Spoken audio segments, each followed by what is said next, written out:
Bonjour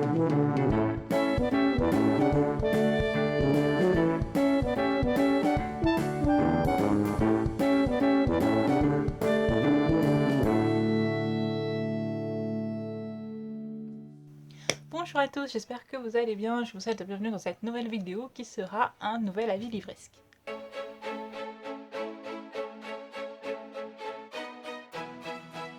Donc pour ce nouvel avis livresque, ce sera en fait une vidéo coup de cœur puisque je vais vous présenter ma première lecture du Magical of the Sun, donc les Newts ou Aspic comme vous voulez du mois d'août. Et sa première lecture c'était Rock de Anita Sunday aux éditions MXM Bookmark. Donc c'était une romance MM, donc une romance gay pour les personnes qui ne savent pas ce que ça veut dire. Et ça a été ça a été un véritable coup de cœur, voire un coup au cœur, parce que sa lecture m'a fait mal. Voilà. Ça a l'air négatif comme ça, mais non. C'est une lecture qui m'a particulièrement émue, particulièrement touchée. J'en ai pleuré, mais après avoir fini ce livre, j'étais mal. Je me disais, mais qu'est-ce que je vais bien pouvoir lire pour pouvoir me remettre de cette lecture. Voilà. Donc, on reviendra là-dessus après. Je vais quand même vous expliquer un peu de quoi ça parle. Donc, Rock, en fait, c'est l'histoire de Cooper. Donc, on va suivre Cooper de l'adolescence jusqu'à l'âge adulte. On va le suivre tout le long de sa vie à partir de l'adolescence, en fait. Et son histoire commence le jour où il apprend que ses parents vont divorcer et que son père va refaire sa vie avec une autre femme qui, elle, a également un fils de son côté.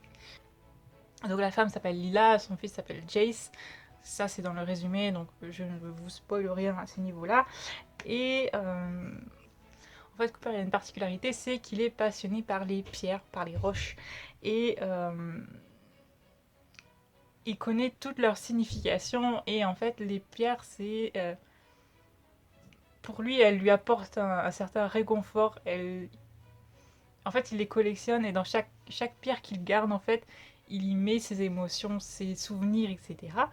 Et, euh, et c'est un point qui est très important dans le roman parce qu'en fait, tout le roman est construit là-dessus, chaque chapitre.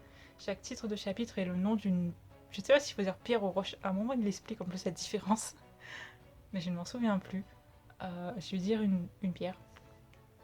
Et donc chaque titre de chapitre, c'est le nom d'une pierre. Et dans chaque chapitre, on apprend donc la signification de cette pierre et cette signification-là rentre vraiment dans l'histoire. C'est pas juste on vous donne ça comme ça en mode YOLO. Non, c'est vraiment ça a un intérêt particulier pour pour ce point précis de l'histoire à chaque fois. Et c'est très original et ça apporte vraiment quelque chose en plus au roman. Donc voilà, et donc ça c'est pour ce dont parle l'histoire.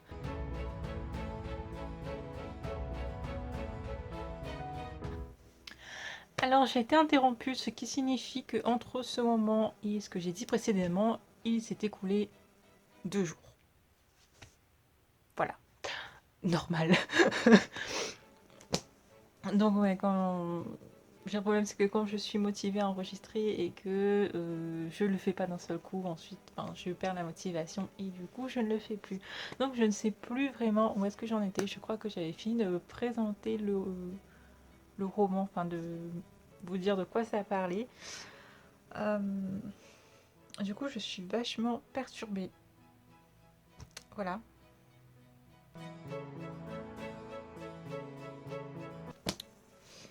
Donc voilà, le roman est vraiment construit par rapport à la passion de Cooper pour les pierres. Donc en plus des chapitres, des titres de chapitres qui portent le nom d'une pierre, le roman est aussi divisé en 3 parties qui correspondent aux 3 stades de formation des roches, je crois.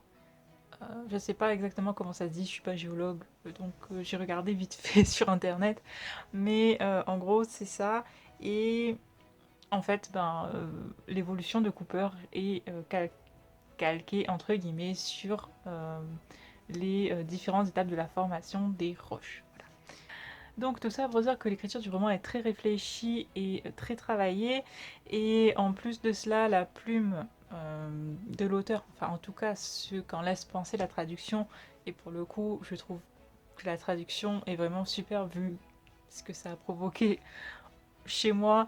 Je ne pourrais pas cracher sur cette traduction, n'est-ce pas? Euh, En tout cas, de ce qu'en laisse penser la traduction, la plume de l'auteur est vraiment superbe et elle est vraiment très très très efficace. Tellement efficace qu'elle a laissé en moi, je pense, une empreinte indélébile. Euh, je pense que c'est l'un des rares romans que je n'oublierai jamais, qui me laissera toujours une impression, même dans plusieurs années, je pense que j'aurai toujours ce quelque chose de ce roman qui restera ancré en moi. L'écriture donc est à la première personne, donc on lui dit souvent l'écriture à la première personne, elle aide le lecteur à se mettre à la place du personnage, etc. Sauf qu'en fait je n'étais pas juste à la place du personnage, j'étais le personnage. Je suis une femme et pourtant j'étais Cooper, vous voyez.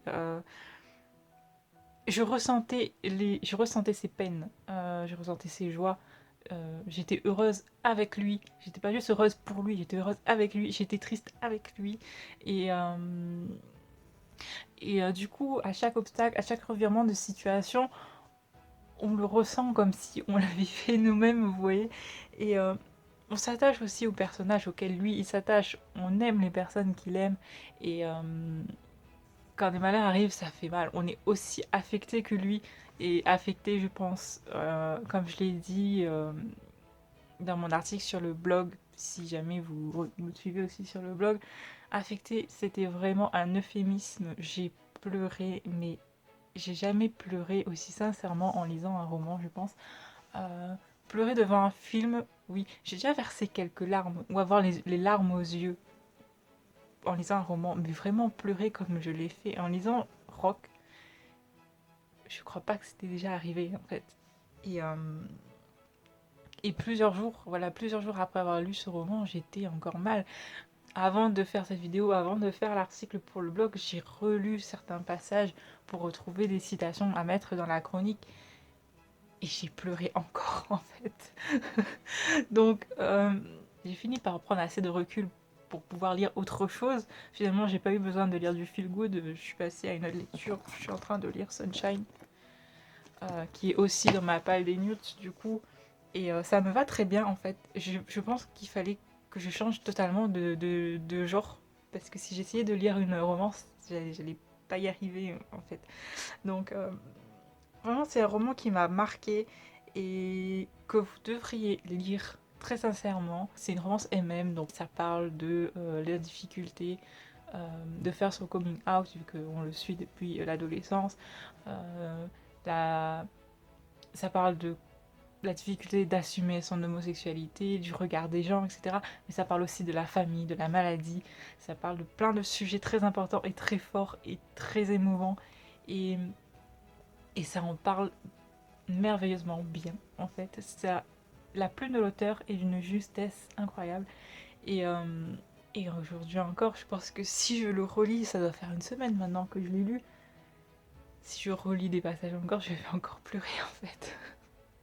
Donc je pense que c'est. Je l'ai acheté en numérique. Je pense que je vais l'acheter en papier. C'est le genre de roman que je veux garder.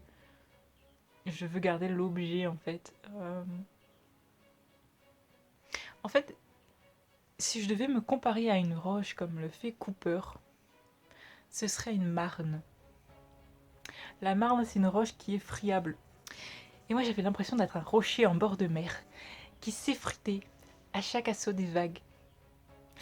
Voilà, c'est à chaque obstacle, euh, j'étais au bout du rouleau. J'étais là en me disant non mais c'est pas possible, ça va s'arranger. Et, et parfois effectivement il y avait des revirements de situation, donc c'était vraiment prenant et bouleversant. C'est un roman qui ne vous laisse pas de marbre, c'est un roman vraiment qui suscite chez vous des émotions, c'est un roman qui vous prend aux tripes. Et en fait, j'ai pris beaucoup de temps pour le lire parce que en fait, je l'ai fini et on devait être. Je sais pas le combien on est là, mais on devait être déjà le 19, vous voyez. Donc j'ai mis plus de 2 semaines pour le lire. Mais j'ai pas pris 2 semaines parce qu'il était mauvais. J'ai pris 2 semaines parce que d'une part, je voulais l'apprécier, je voulais le faire durer. Et d'un côté, j'avais peur de comment ça allait se terminer en fait. Donc la fin m'a particulièrement plu, j'ai adoré. Euh, mais voilà, il y a certains obstacles que rencontrent Cooper et sa famille qui m'ont vraiment touché au plus profond de mon cœur et qui m'ont vraiment, vraiment dévastée. J'étais dévastée à la fin de... Après avoir lu ce roman, j'étais sur les réseaux sociaux en train de demander des conseils de lecture feel good parce que j'étais mal, voilà. Mais c'est pas mal dans le sens négatif, encore une fois, c'est vraiment que j'ai été vraiment touchée par cette lecture et ça m'a laissé vraiment euh, une impression très forte. Même plusieurs jours après la lecture, j'ai encore une impression très forte. Et, et voilà, je ne peux que vous conseiller de le lire, je ne vais faire que rabâcher et ressasser ce que je dis, donc je vais arrêter là, je crois. En tout cas, je voulais vraiment vous présenter ce coup de cœur. J'espère que ça vous a donné envie de le découvrir, envie de le lire. Si vous l'avez déjà lu, n'hésitez pas à me dire ce que vous en avez pensé. Et si vous ne l'avez pas lu, dites-moi si j'ai réussi à vous donner envie de le lire. Et ça me ferait très plaisir en tout cas. Voilà. Je pense que j'ai pas fini de parler de ce roman. Je vais en parler tout le temps sur les réseaux sociaux, je pense. Je vais faire une propagande. Lisez Rock d'Anita Sunday. Voilà. Euh, donc voilà, c'est tout pour cette vidéo. J'espère vraiment que ça vous a plu. N'hésitez pas à me dire en commentaire donc ce que vous en avez pensé, à mettre un petit pouce en l'air si vous avez aimé. Surtout, n'oubliez pas, lisez Rock d'Anita Sunday. Je vous souhaite une merveilleuse journée, de très belles lectures et je vous fais des bisous.